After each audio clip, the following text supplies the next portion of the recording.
Well, with a breakthrough strategy, you actually outthink your competition. You do something bold and different. But how do you get that? It feels like that kind of strategy is the exclusive sort of province of certain people. Well, today's show is all about a repeatable process that you can make part of your company's strategy and culture.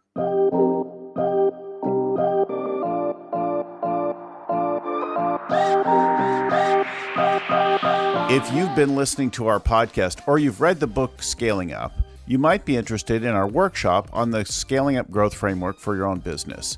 We have a workshop coming soon to San Francisco, and we have a few $100 discounts for our loyal podcast listeners while supplies last.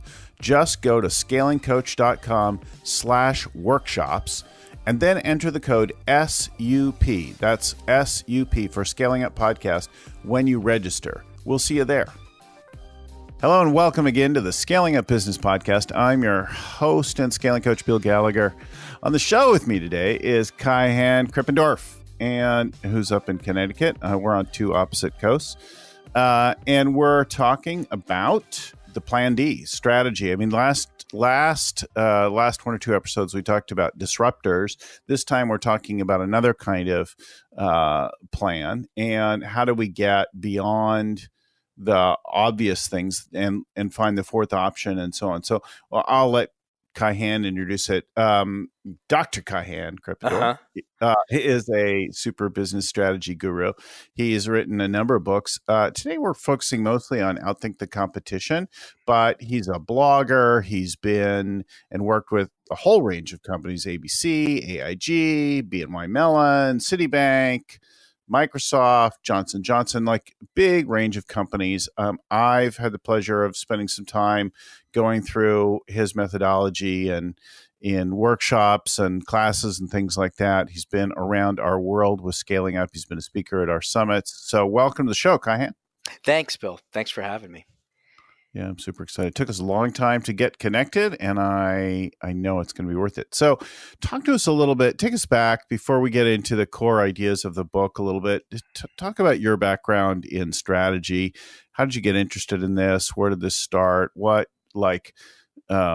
chess or D&D obsession, or what was it that got you started?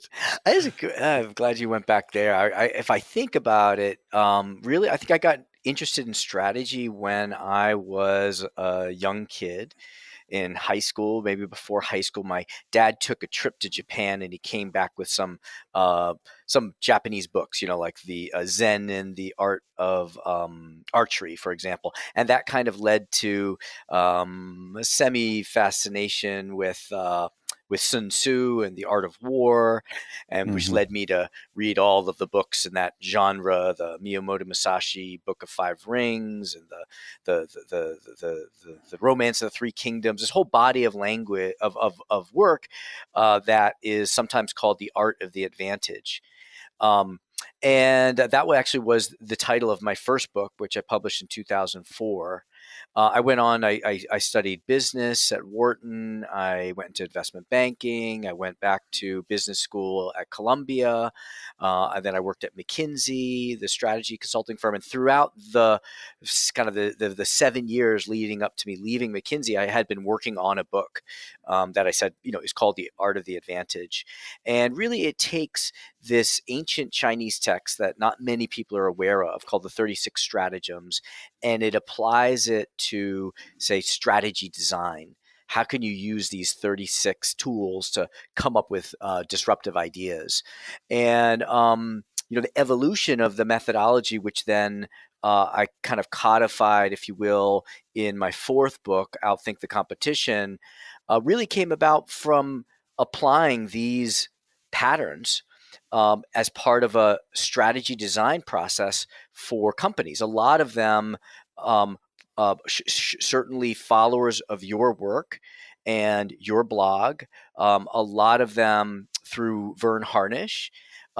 He actually gave me my very first shot when I published my first book.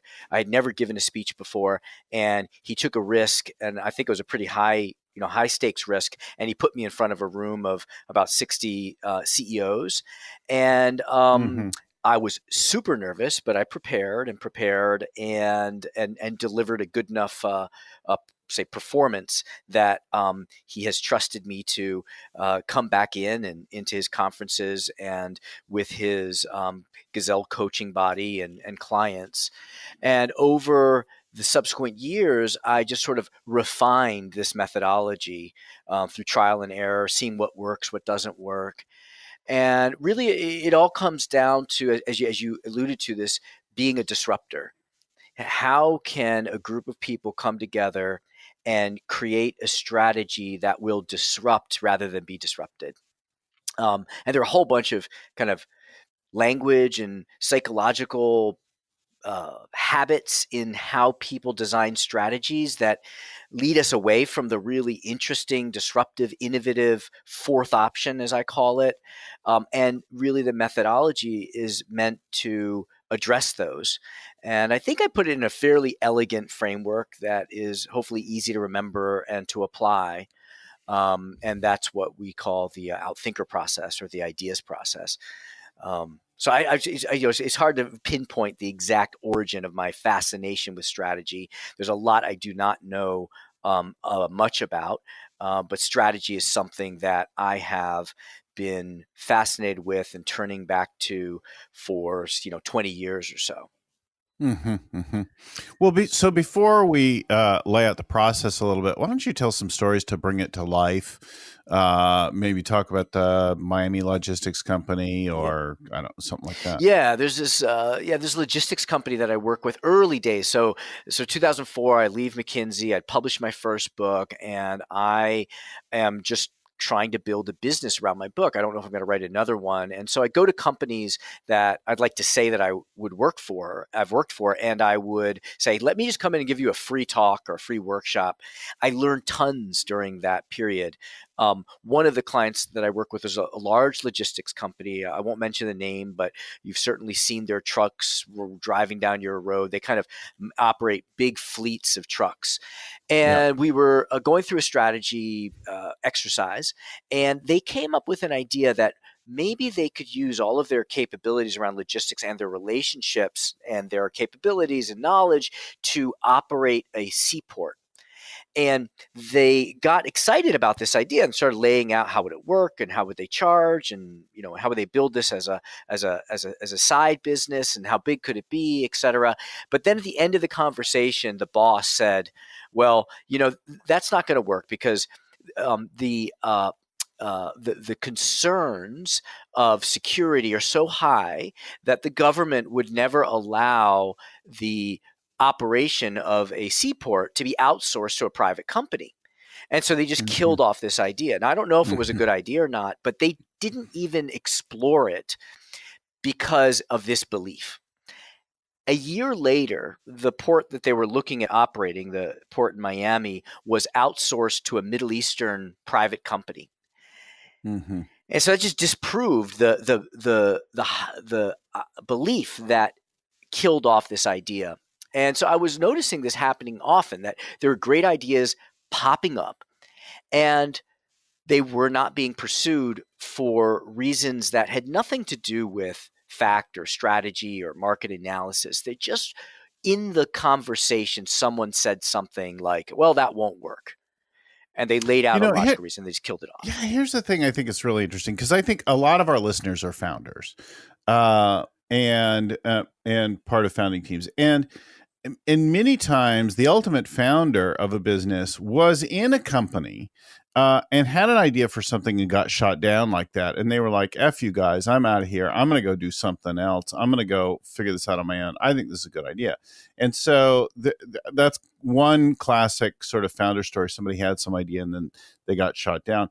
But I think the ironic thing is that then you start to grow a business and somebody comes in with a new idea in your business and you become the person, right? The guy or gal who shoots it down and says, that's not going to work because of blah, blah, blah. And it's some offhand thing, but you control the company, you control their salary, you control stuff. You have sufficient power that your naysaying in a moment is sufficiently powerful to kill something. Right. And you're pointing to the fundamental dilemma of being a disruptor, which is that for your idea to disrupt your competition requires that that idea is inconsistent with some beliefs that your competitors have about the way that business works.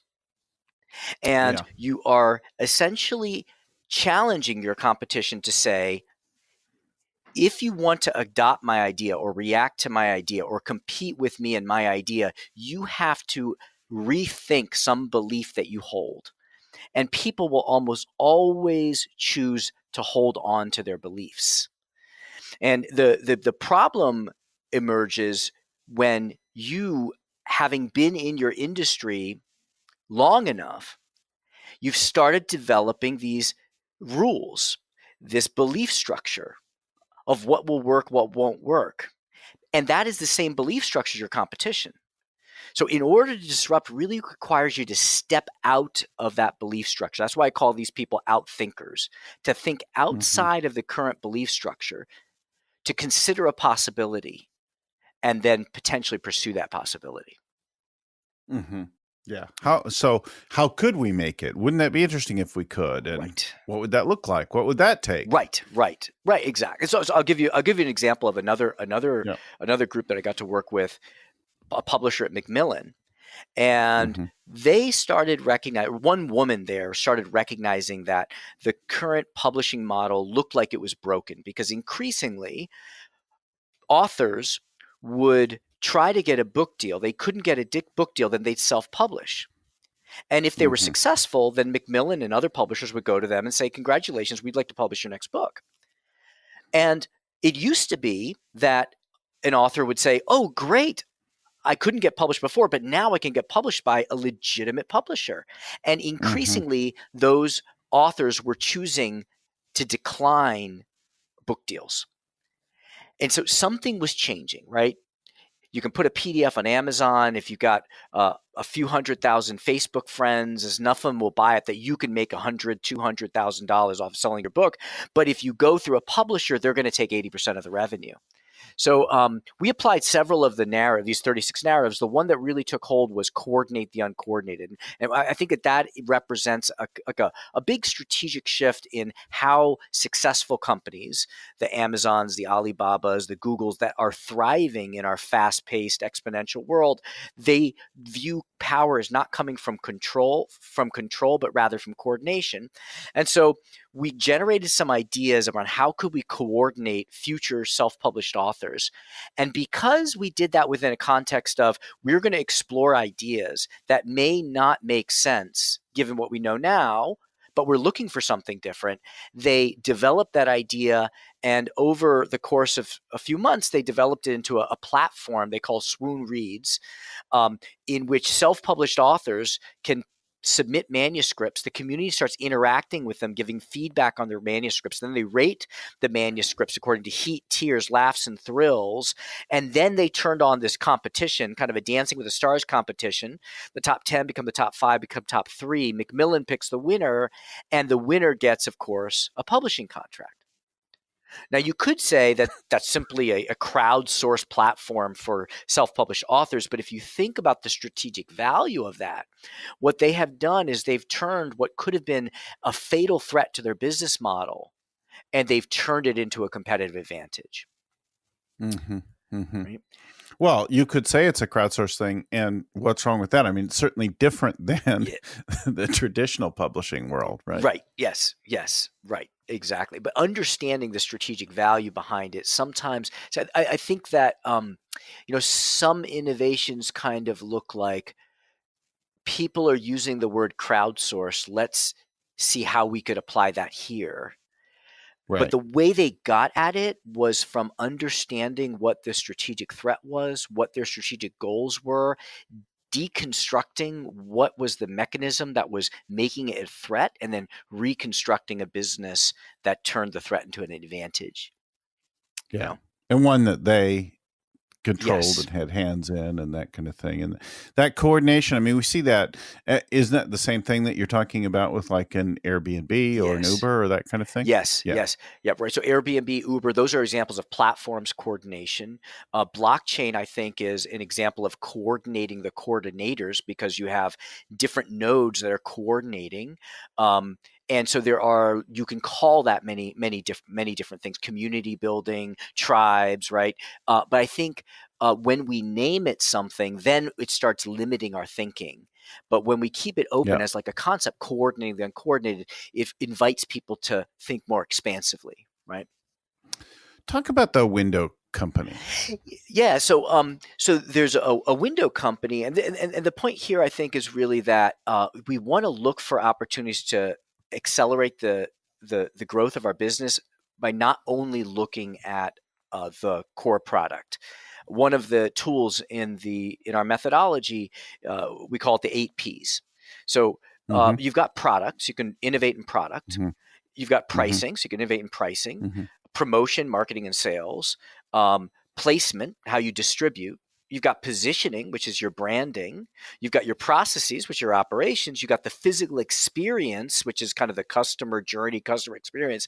And you have people, who you hire, how you organize them, what your cultural norms are. So there are at least eight different ways to look for advantage.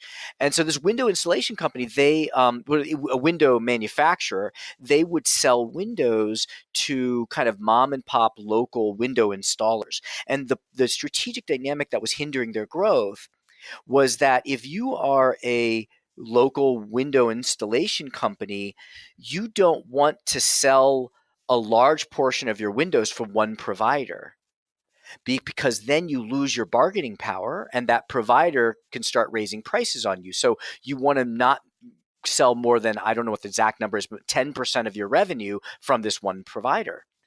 And so they thought, Mm. how could we unlock that? And they came up with an idea. At first, I thought it was a crazy idea, and but they saw something and they pursued it. So they said, well, what if we acquired that mom and pop distributor, and we owned it? If we owned it, then there's no reason why 100% of what that installer sells couldn't be our windows. Now, we don't Mm-hmm. want to get into the business of hiring a whole bunch and operating all of these. So what if we then hired them to run their business just as they were before? So it's a way for them to kind of cash out, and still get to run the business. And so they did Mm-hmm. that once Mm-hmm. and it worked. And then they did it Mm-hmm. again and then once they showed it worked, then it opened up capital that they could borrow in order to do it again. And they just did this all over the country. And in 3 years, they were 10 times the size of what they were at the beginning. So that speaks to, hey, don't just think about the product and how do we improve it and market it, but think about the business model, if you will, around the product. So now it's a window company that owns window installer distributors, Yes. and those people carry their product exclusively, and they've bought them, but the people who own them before own them. They just gave them some liquidity in exchange for exclusivity. Right. And I don't think Is that that they right? don't require exclusivity, but what they remove the incentive away from shifting a large portion of their product mix to that one company. This is a little bit like there's a UPS store around the corner from me. That's where I keep all my books and decks of cards and stuff. And I just send them an email when we Mm-hmm. want to ship out, right? So I'm kind of outsourcing our Mm-hmm. distribution. Now, the owner, he sold his UPS store because he's kind of approaching retirement, but they hired him to run the store. But now it's being owned by Mm-hmm. someone else. So it's a very similar kind of Mm-hmm. financial arrangement. So you go from being the owner operator to being the employee manager. Sure. Yes. Yes. And you locked in your Mm-hmm. exit. You locked in your cash event. Yeah. So why don't we talk a little bit about the ideas process and how do we get to the fourth step, or maybe even what it is, and like that. Yeah. How do we Yeah. stop So the seeing it? fourth option is it's just a metaphor. It says there's a point at which Mm-hmm. others stop looking for new options. When you hear someone say, I've been in this industry for 20 years and the way you do it is ABC. or when you hear people Mhm. talk about key success factors, the key success factors to growing this kind of business are 1, 2, 3. What that means, and they may be Mhm. right, but what that means is they've stopped looking for new options. And so what the disruptor does, recognizing that their competition have stopped looking, stopped thinking, they then look for a Yeah. fourth option that will surprise people. And the ideas process, and when I first started building this methodology, it was like 14 steps. And I just simplified it to make it easy for people to take and use. And ideas, IDEAS, it stands for 5 different types of conversations that you want to have in this sequence when you're designing your strategy. So imagine is stepping into the future, looking at what your trends are, pulling out your big, hairy, audacious goal, what your vision is, right? Stepping out and thinking about the future and then saying, what do we need to achieve in the next year or two? So that's imagine. Mhm. Dissect Mhm. is Mhm. pulling out those 8 P's and saying, what should we be focusing on right now? So like when you're coaching clients, I'm sure that sometimes you're working on people and sometimes you're working on cash, right? And sometimes you're working on execution. It's sort Right. of all the different areas of the business, which are the areas that we should really focus on now to unlock new growth? And you can use the 8 P's to identify those. E, expand. That's basically expand your option set. Generate lots and lots of ideas, not 5 or 6 or 7, but 30, 40, 100, 200. And through this process, you'll typically Mhm. generate about 150 to 200 different potential strategic options. Let's price high. Let's price low. Let's go Mhm. after this customer. Let's go over that customer. Let's distribute through this channel. Let's distribute through that channel, right? But lots and lots and lots of them. And then you analyze. You sort through those I ideas. find a lot of folks are Yep. kind of constrained in this expand period, right? Yes. Yes. Yeah. That they want to come up with 3 or 4 and then quit. And I'm like, no, no, no, let's hear 30. Like, Right. Right. Right. Right. let's Eh, look at it for some different directions. Try something illegal. right. Let's think of something unethical. Yes. Right. Give me Right. something inappropriate. Right. Absolutely. Absolutely. Someone will say, "Oh, let's kill their CEO," but allowing someone to Right. say that, you're not going to do that, right? Obviously, but that might trigger an idea for Let's someone hope else. not. Let's hire their CEO. Let's hire their number 2, Yeah. right? So you need to really free that up. Doing Imagine Dissect really helps because under Imagine, you get your team to think of a big problem. I think Vern talks about this, like an impossible goal is the outcome of Imagine. And Yeah. when you set an impossible goal, you have to come up. You can't just come up with 7 ideas because they won't get you there. And then Dissect has you look in uncommon places because you'll find that you and your team, you tend to always go back to the same piece. Maybe it's product and promotion. Let's come up with a better product and do better sales, right? And then you say, well, what about Yeah. physical experience? So it opens up. So doing those 2 upfront steps really makes it easier to expand. Now, Yeah. getting 200 ideas, that can be really overwhelming. So, but it's surprisingly easy to sort through them. And we put them on a 2x2 matrix, and you end up with a bunch of waste of time ideas that you just get off the plate, a bunch of tactics that you can Mhm. collect, and every month or every quarter, just pull some off and go and execute them. You end up with what we call winning moves, the high potential, easy to execute idea. But what we discovered, and it wasn't until we had been doing this for a number of years, what we realized was that actually the ideas that look like winning moves usually aren't the winning moves because they're so Mm. obvious that your competitors will gravitate to them very quickly and copy you and diminish your advantage. The real breakthrough ideas Y- appear to be crazy. They seem to be impossible. And so, what you want to do is you want to have a collection of crazy ideas and sit with them. Albert Einstein said, it's not that I'm so smart, it's just that I stay with problems longer than others. So, get a list of crazy ideas and stay with them a little bit longer to unravel them and work on how could we turn them into winning moves. So that's the Mhm. analyze phase. That gives you kind of real clarity on the 5 buckets or the 5 rocks that you're going to put into your 3-year set of goals. And then sell is really how do you build internal alignment, buy-in, and support for those for your resulting strategy. IDEAS. Mm-hmm. Mm-hmm. Mm-hmm.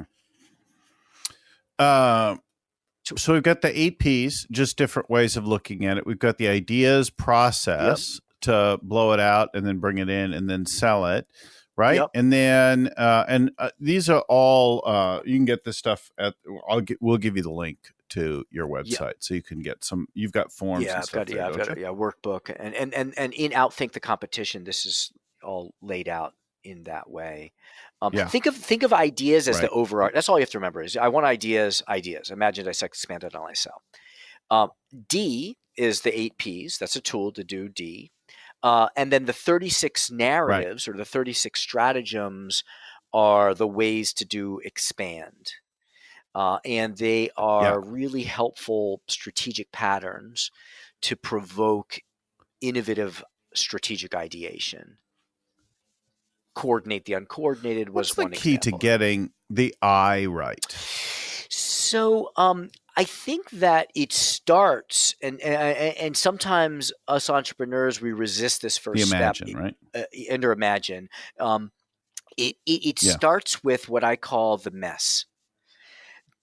Stepping out into the future and imagining the undesirable but realistic future that will occur if we continue on our current path, and get your team to really reach a state of discontent about where we are headed, and then still standing out. You're setting goals that are like 5 or 10 years from now, and then saying that's one future.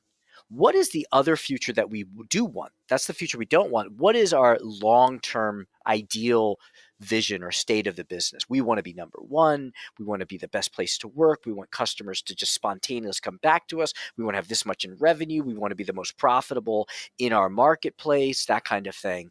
And by creating those two visions of the future, the undesirable one and the desirable one, it creates this creative tension.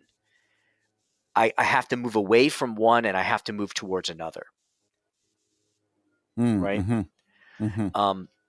And so, there are actually 5 steps to imagine, but to simplify it, I would do that. Make sure you describe the 5 or 10 year mess and the 5 or 10 year long-term ideal. It's interesting because I often will work with a CEO or a leadership team on developing a pitch or a way to present their vision. And it could be to investors. It could be at a trade show, very often like at a trade show, sometimes in the media. And so I'll work with them first on it. And what I'll have them do is very much the same thing, but later in the process. So describe the way things are now and then project. So they describe the current situation and then they project the most likely sort of thing of, more unworkability in the world or in their area of the world, and extend it out, which is usually an extension of the current present reality continuing on growth trends or whatever it is. And then they're like, but what if the future was different? What if there was a better way? What if we worked this way or did that or had this kind of a thing? And then they create this picture for the future. And it's very, it's an inspiring way to speak and create, because first we get the whole thing. And you can see elements of this in good speakers. It's certainly present in loads of TED Talks and things like that, right? Here's the way things are now. But what if we reimagine? Right. Yeah.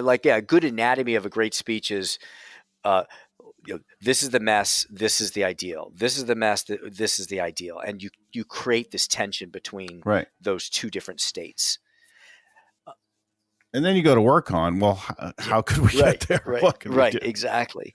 My only piece of advice there, and I think this is where some strategy processes limit themselves, is that when you're defining what you really want, sometimes it comes out of, what if we did this differently? What would that lead to? Yeah. And so then you set your goals based on what you think you can do. And what I really think is helpful in Imagine is to leave people in a state of, this is what we want, and we have no idea how we could possibly get there. Then you do dissect, expand, and analyze, and the priorities that come out of analyze, then you look back at them and you say, if we did those things, what would be the future state that would lead to? And it's either going to hit your goal or it's going to be below your goal, in which case you can reduce your goal, but often it is even bigger than the goal that you dreamed up at the beginning. And you go back and you increase your goal. Yeah, very often. We don't know what's Yeah. possible until we look at what we could do to get there. And you need to, or I'm gonna say, I don't like the word you need, but if you want to do something big, it's really helpful to sustain judgment on what's possible. Right.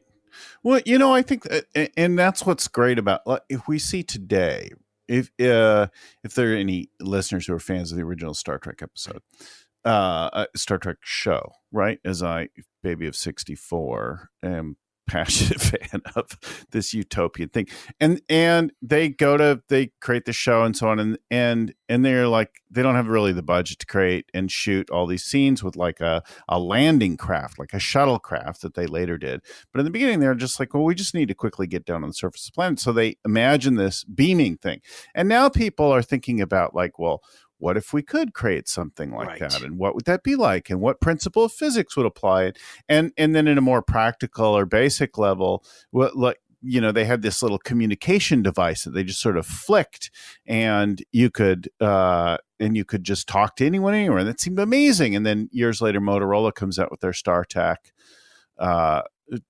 mobile phone, and then then later on they had something, you just tap this little insignia on your shirt, and of course we have Bluetooth earpieces today that you could just speak to, like, hey, answer that or whatever. And so we imagine something sometimes, and it takes a little creativity to imagine, like completely unfettered, and then somebody could engineer some way to doing it, or thinking about how to fulfill on that, right? Exactly. We can't create what we can't imagine. And if you can't hold on to something impossible, like an impossible imagination, then all that is left to do is to execute what is possible. But a team really needs to be able to do this on a regular basis, to move the company forward, to imagine new approaches to things, to be competitive, to do something interesting you want to build. You want to change the world. You want to grow 10x, 100x. Whatever it is, let's find the problem. Let's imagine a whole different solution, not some incremental improvement to the engineering, but something fundamentally different is cool. And I think that there's I got a chance to do a workshop for a room full of board members of public tech companies. And these are mostly entrepreneurs that have built and exited several tech companies, and now they're kind of elder statesmen and women, and they're on boards. And as I was talking to them, you could see that this is how they think. They think 10 years out and 6 months. What does the world look like in 10 years? Mm-hmm. We're going to be able to, use our flip phone to zap and, travel space and time. And then 6 months, what can we do now to move in that direction? It's a great habit. Last year, we had multiple cars here at our house, and I got rid of all of them, but my wife still has a car. And then the motorcycle, the couple other cars are all gone now. And I just started, because I travel so much, I'm like, I just don't really need a car at home. And I can take an Uber. I take an Uber already when I'm out of town, and I can take an Uber when I'm at home. So I stopped having any car at all for the first time, since I was 15. And now I start to think about the world. Well, what happens when we're all not driving and we have fewer cars? What happens to all those parking garages? What happens to all the parking spaces? It all starts to get, and then what about when we don't have drivers going around? Does anything need to park anywhere? And where does it You can imagine all kinds of things. Like, I could get in the business of refitting parking garages to housing or office space, or combination of the two. Yes, and that's exactly that imagined thinking, is allowing your team to sit in the future. You're practicing mental time travel, which is something humans can do and animals can't do, and imagining So far as you know, well, yeah, we don't know it's what those true. That's dolphins true. are doing. That's Thank you true. for all the That's true. fish. But imagining these pieces coming together in a picture and not letting your team just say, "Oh, uh, um, self-driving cars," but rather say Yeah. self-driving cars and the implication of that. And then what if we don't own cars, but what if we don't own homes? And just piecing all of Yeah. that together so that you come up with a compelling vision of what the future state is. It's helpful if you can also wrap that into a word. Vern often talks about the one phrase strategy, but I think it's also helpful to have Yeah. a one phrase, say, vision of the future. At Cisco, they Yeah. talk about the intelligent web, which is a combination of Internet of Things with router technology, with big data, but they don't call it three things. They call it the intelligent web.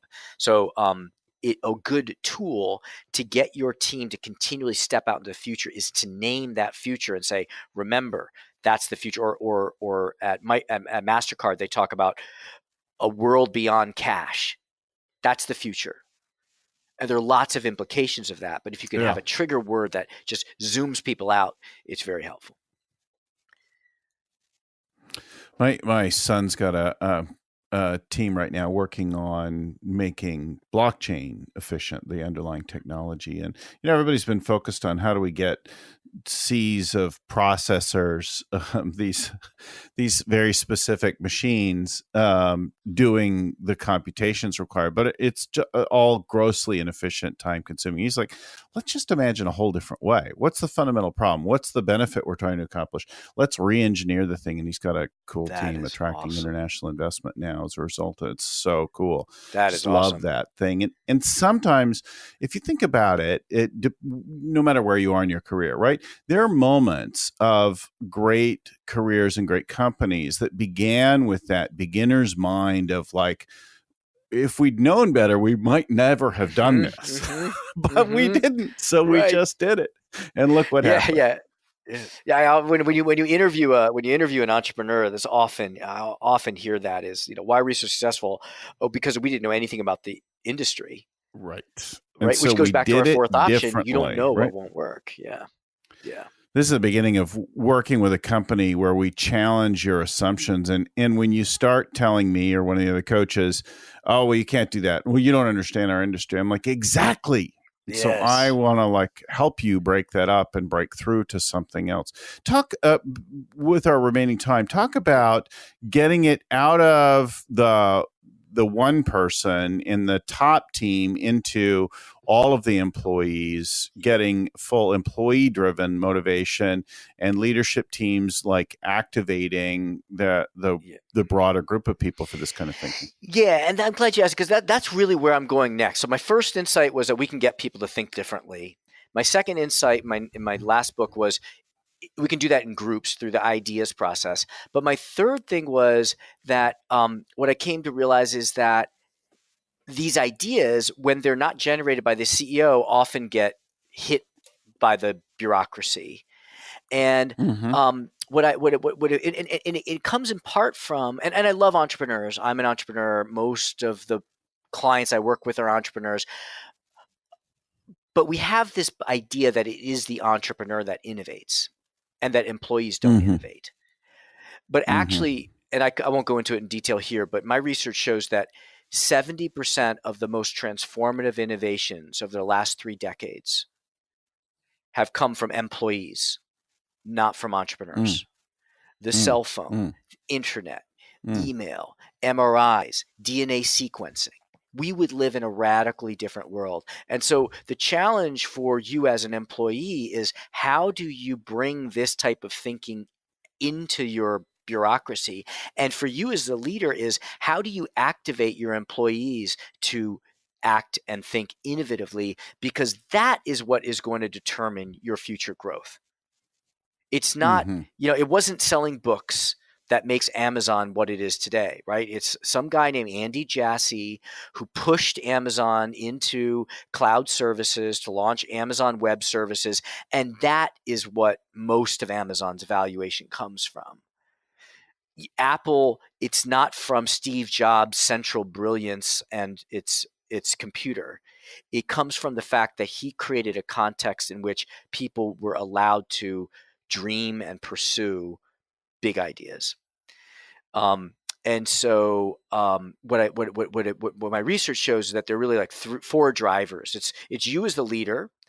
It is the type of talent that you recruit and develop, the organizational structures that you put in place and whether they allow for flexibility, and then the cultural norms.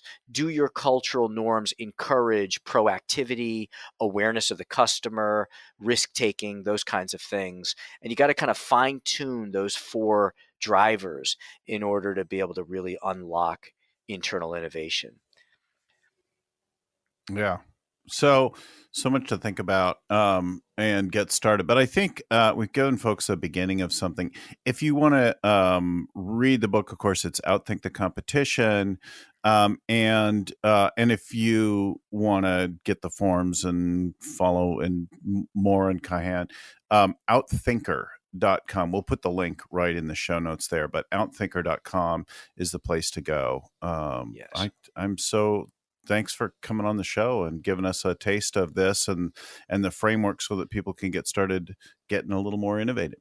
Well, no, thanks, Bill, for having me, and I really admire the work you do. So thanks for letting me play a little role in that. Super pleasure. Thanks. I hope to see you at the next summit. I'll be there. And a reminder to everyone, we bring a show like this every week. So like it, subscribe it. Go to our website, scalingcoach.com. Not only can you subscribe and be the first to know about each of our new shows, but of course we have 140 episodes already up there, plus on every topic you could imagine, plus free tool downloads. You can get a copy of the Scaling Up book.